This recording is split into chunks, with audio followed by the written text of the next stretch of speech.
This is the sermon for April 23rd, 2023. And I'm going to read from Luke 24:13 through 32. That same day, two of them were walking to the village Emmaus, about 7 miles out of Jerusalem. They were deep in conversation, going over all these things that had happened. In the middle of their talk and questions, Jesus came up and walked along with them, but they were not able to recognize who he was. He asked, "What's this you're discussing so intently as you walk along?" They just stood there long-faced like they had lost their best friend. Then one of them said, "Are you the only one in Jerusalem who hasn't heard what's happened during the last few days?" He said, "What has happened?" They said, "The things that happened to Jesus the Nazarene. He was a man of God, a prophet, dynamic in work and word, blessed by both God and all the people. Then our high priests and leaders betrayed him, got him sentenced to death, and crucified him. And we had our hopes up that he was the one about to deliver Israel. And it is now the 3rd day since it happened. But now some of our women have completely confused us. Early this morning they were at the tomb and couldn't find his body. They came back with the story that they had seen a vision of angels who said he was alive.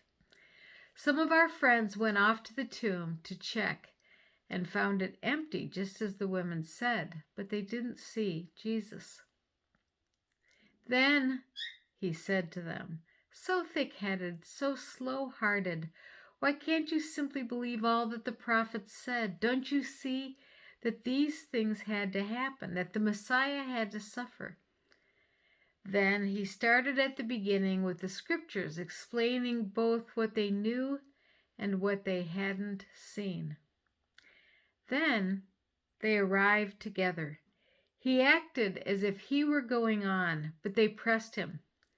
"Stay and have supper with us. It's nearly evening. The day is gone."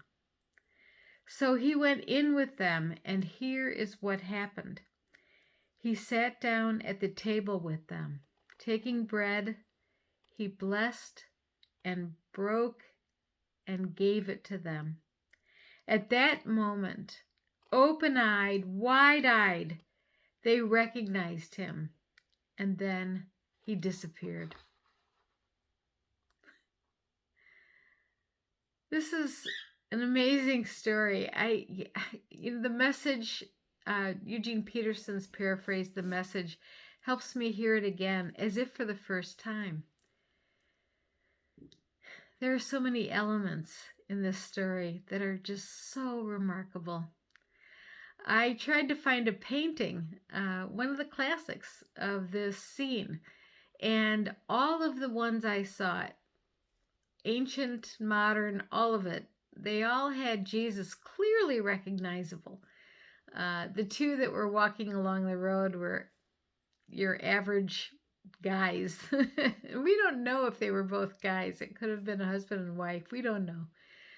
But Jesus was in white and the others were dressed normally.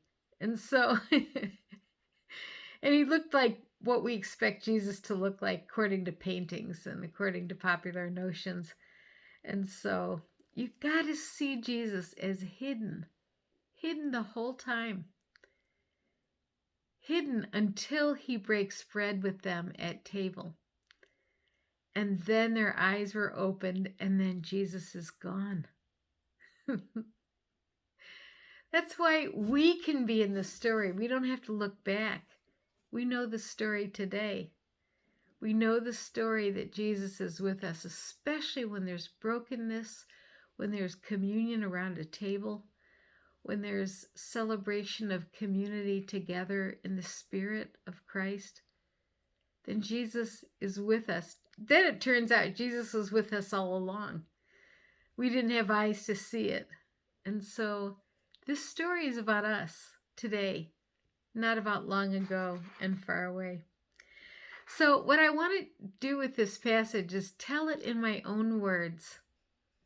And this is a really good practice to become acquainted with the whole story. You're probably not going to memorize the story word for word, it's too long. But you can tell the story. And originally, before everyone had books and written documents, a community would own a collection of documents, and that'd be it. Nobody had their own.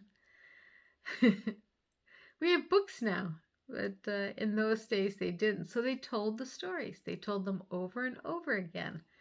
And the elements of the story would be the same. The details might change, but the elements would be the same. So this is what I want to do. Tell the story. So 2 followers of Jesus are walking along after the events of the crucifixion, after the events leading up to the crucifixion, and after the women have come with what the men considered a confusing report that Jesus is alive. And after all this has happened, these 2 disciples are walking along long-faced, like their best friend has died. In a way, he did. And they're walking along, and another journeyer, another one journeying on the road between Jerusalem and Emmaus, 7 miles, walked along with them and said, what are you discussing? Have you ever seen people in a vibrant conversation? Their faces were very expressive and there was a lot of emotion, and you joined up with them and you wanted to know, what was it? This happened to me in my activity class that I go to, the Ageless class in Durand. 3 women one was telling a story, and her face was so animated. And I went up just as she was finishing, and I said, I just wondered what it was you were talking about. This is a public place. I'm not trying to intrude. And she said, Frank Lloyd Wright houses. I went to the one in whatever one she went to, and then she said, I'm going to the one in Scottsdale, Arizona. She was so excited about this architecture. And so Jesus, hidden, appears to them and says, what is it you're talking about? And they said, are you the only one who doesn't know? Which is hilarious. They're telling Jesus, are you the only one? They're asking, are you the only one who doesn't know what happened in the past few days? And then Jesus helps them understand, walking along, walking with them. He helps them understand how suffering has to be part of it. Jesus wasn't the one to lead them from oppression to glory or from glory to glory. No, there had to be suffering. There was going to be the powers of the world intervening and destroying. The powers of the world are destructive. And then God brings about resurrection in the midst of that destruction. That's the story of human life. And then they all arrive where they're going, and Jesus pretends, I guess, acts, maybe he's thinking about moving on already, and they press him for hospitality. They say, come in, it's late, the day is gone, we're all tired, come in, have a meal with us. I can imagine them laying a pallet on the floor for him that night, providing, they don't know who he is, he's a stranger. They have no idea. And then they all sit at the table. Jesus is the guest, but he becomes the host. And he takes bread, he blesses it, asking God's blessing. He breaks the bread and gives it to them. And then their eyes are opened and they know that it was Jesus with them. That's the story. You can tell it in your own words. You don't even, well, then you know it when you tell it. I would not be looking for political leadership and power. Some of the disciples were. They wanted Jesus to be the one politically to bring Israel out of oppression from the Romans, and open it up so that Israel then would become the oppressor. I mean, Israel would become the ruler. And maybe they imagined that Israel would be different from all other political realms. But Jesus opens their eyes and they can see. Jesus joins us on the road. no matter what our road consists of, no matter how we're journeying, Jesus joins us on the road. Isn't that beautiful? Isn't that amazing that this story is for us today? We invite Jesus into our homes, our lives. The hour is late. We're all tired. We provide hospitality, and then Jesus provides hospitality for all of us. This is the community of love and faith. The world has destructive powers. We see it. We see it in the news. We see it even in our places where there's poverty, where there's joblessness. We see destruction and oppression. We see suffering.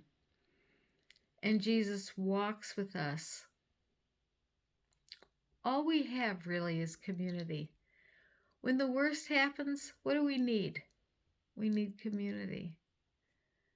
When we're grieving, when we're lost, for whatever it is, what do we need? We need people who reach out and care for us. When we don't feel we can go on any longer, community is part of that. We learn to see all that we know in the light of resurrection.